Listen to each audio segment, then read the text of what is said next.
The flat earth topic not going away, and definitely those that are adding fuel to the fire are those behind the scenes. And of course, Justin Trudeau of Canada, the Prime Minister, bringing up the topic of flat earth during this town hall meeting in Canada. Let's take a listen here. And definitely this is by design. And no doubt whatsoever, they want to keep the fire burning, no pun intended, while he's speaking to a group of firefighters and family members. Let's get right to it. I got fascinated with the idea of flat earthers.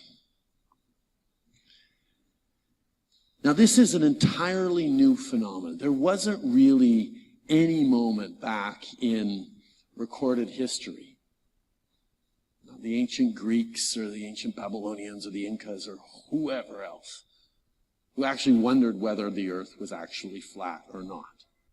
And of course, anybody that has looked into flat earth will know that's an absolutely ridiculous statement. I believe it's just to incite flat earthers. And as you can see, all these ancient depictions from the Mayans, the Incas, the Hebrews, Egyptians, even the Masons, with this structure where they speak through symbolism, and you can see the vaulted dome with the all-seeing eye.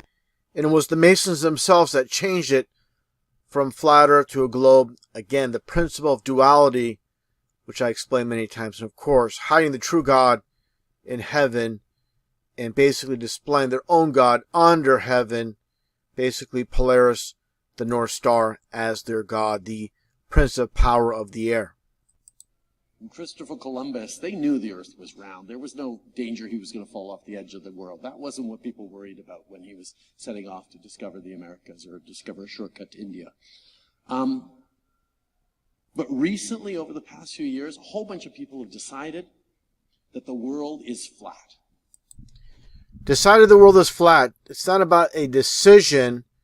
It's based on a reality. People come to the realization, what we're told from the inception, from the very beginning, the foundation, that we live on this ridiculous spinning ball earth is absolute nonsense. Now, everything we know about science, from the people we've sent to the moon. Now he talks about the people, quote, the people we sent to the moon. That's pretty hilarious, because for those that follow my channel, they'll know with this interview with Buzz Aldrin by this 8-year-old girl, questioning why hasn't NASA sent anyone to the moon in such a long time. And for those that have not seen this clip, take a listen. Basically where Buzz Aldrin admits to this very young little girl that they've never been in the moon. Take a listen. Has nobody been to the moon in such a long time?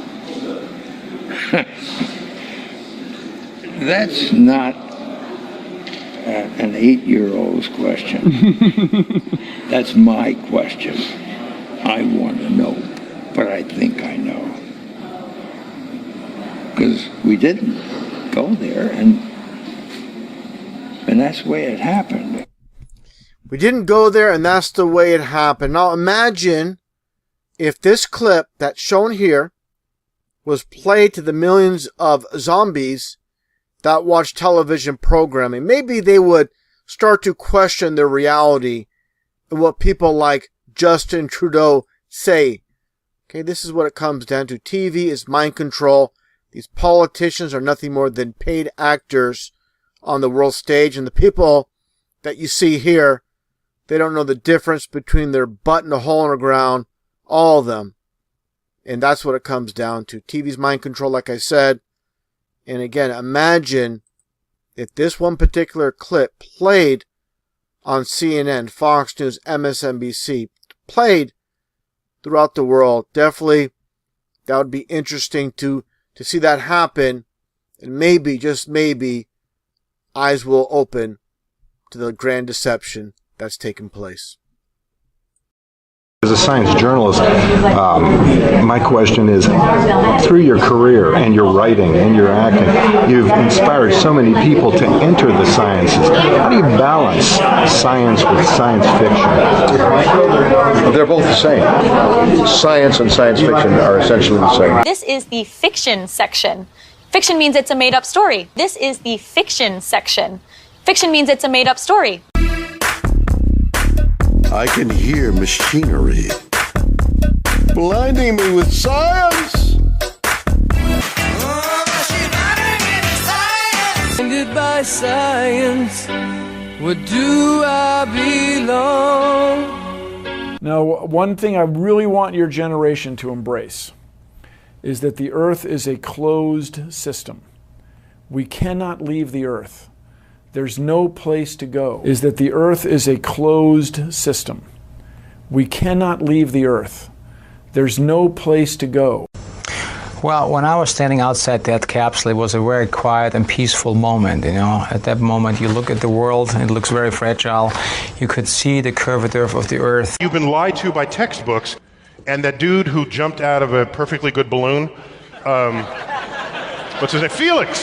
Felix Baumgartner, he would have been about 2 millimeters above the surface of this globe. That's his edge of space jump.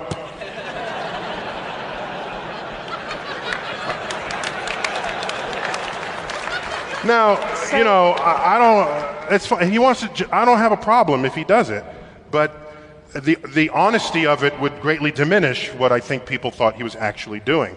And not only that, they made sure to photograph him standing there with a really wide-angle lens, which curves horizontal lines. Right. So in the photo, you see this curvature of Earth's surface, and he said, wow, he's in space, look at that. You could see the curvature of the Earth. No, he's not. At that height, you don't see the curvature of the Earth if you are 2 millimeters above this beach ball. You just don't. That stuff is flat. That stuff is flat. That stuff is flat. You've been lied to by textbooks. To keep us asleep, keep us selfish, keep us sedated.